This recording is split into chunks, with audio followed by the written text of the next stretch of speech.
Hamas और Israel में जारी जंग में दिन ब दिन शिद्दत आती जा रही है। ऐसे में कई आलमी ताकतें जंग बंदी के लिए कोशां हैं। मिस्री हुकाम ने दावा किया है कि गजा में नई आरजी जंग बंदी के लिए इसराइल, कतर और मिस्री हुकाम के दरमियान बातचीत का आगाज हो चुका है। मिस्री हुकाम ने दावा किया है कि इसराइल और हमास दोनों ही जंग बंदी और जगह मालियों की रिहाई के लिए तैयार हैं। मिस्री हुकाम का कहना है इसराइल और हमास जंग बंदी और जगह मालियों की रिहाई के लिए तैयार हैं, ताहम दोनों फरीकैन का माहदे की तफसीलात पर इख्तलाफ बाकी है। खबर एजेंसी के मुताबिक हमास की जानिब से रिहा किए जाने वाले जगह मालियों की फहरिस्त यकतरफा तौर पर तैयार करने और इसराइली फौज से पहले की मुतय्यन करदा हदों में पीछे हटने का मुतालबा किया गया है। दूसरी जानिब इसराइल ने जंग बंदी का वक्त और दौरानिया तय करने के साथ रिहा किए जाने वाले जगह मालियों की फहरिस्त देखने का मुतालबा किया है।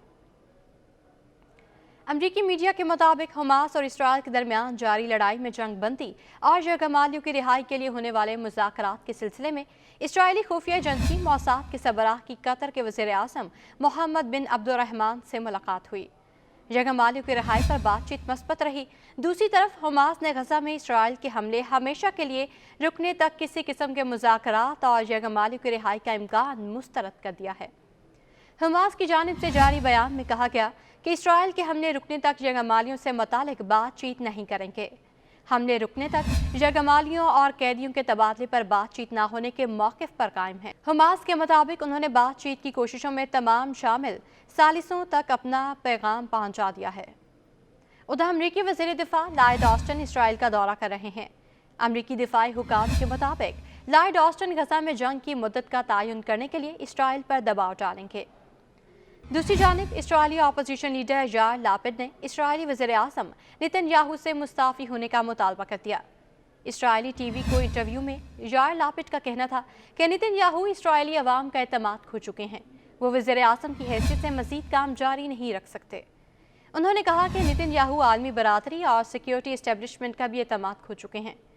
इसराइली अपोजिशन लीडर ने मजीद कहा कि नेतन्याहू और इसराइली सिक्योरिटी हुकाम ने 7 अक्टूबर के हमलों में नाकाबिले माफ़ी नाकामी का इर्तकाब किया है। हमले रोकने में नाकामी पर इसराइली अपोजिशन लीडर ने मुतालबा किया कि नेतन्याहू अपने अहदे से फौरी मुस्ताफ़ी हो जाएं और इसराइल में नए इंतखाबात कराए जाएं। वाज़ेह रहे कि इसराइल पर हमास के हमलों के बाद नेतन्याहू ने अपोजिशन लीडर बेनी गेट्स के सामने दौरान जंग इमरजेंसी हुकूमत के क़याम का मुआहदा किया था, ताहम यार लापिड ने इस इमरजेंसी हुकूमत का हिस्सा बनने से इनकार कर दिया था। नेतन्याहू की पार्टी ने अपोजिशन लीडर की जानिब से इसराइली वज़ीर आज़म के मुतालबे को शर्मनाक करार देते हुए समाजी राब्तों की एप्लीकेशन पर जारी बयान में कहा कि जंग के हालात में इस तरह का मुतालबा इंतहाई शर्मनाक है। दूसरी जानिब साबिक बरतानवी वज़ीर दिफा वेन वेल्स का कहना है कि फ़लस्तीनियों का कत्लेआम इस मसले का हल नहीं है।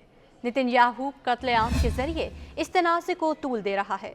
हमास के हमले को ना रोक पाना इसराइल की बड़ी गलती थी। ईसाइयों के रूहानी पेशवा पोप फ्रांसिस ने गजा में निहत्ते शहरियों पर इसराइली फौज के हमलों को दहशतगर्दी करार दे दिया। पोप फ्रांसिस ने हफ्तावार दुआया खिताब में इसराइल के चेहरे से नकाब उतार फेंका और आलमी बरादरी का ज़मीर झंझोड़ने की एक और कोशिश करते हुए कहा कि गजा पर इसराइली हमले जंग नहीं दहशतगर्दी हैं। ईसाइयों के रूहानी पेशवा पोप फ्रांसिस ने गजा में इसराइली फौज के हाथों 2 मसीही ख़वातीन के कत्ल की मज़म्मत करते हुए कहा कि गजा से मुसलसल संगीन और दर्दनाक खबरें आ रही हैं। निहत्ते शहरियों को बम्बों गोलियों का निशाना बनाया जा रहा है। उन्होंने मजीद कहा कि मुकद्दस मकामात के अंदर भी ऐसे हमले हो रहे हैं। स्नाइपर्स ने चर्च में खातून और उसकी बेटी को मारा, दीगर को जख्मी किया। कुछ कहते हैं ये दहशतगर्दी है, ये जंग है। हाँ, ये दहशतगर्दी है। खुदा जंग रोकता है, कमाने और नेज़े तोड़ता है। आइए खुदा से अमन की दुआ करें।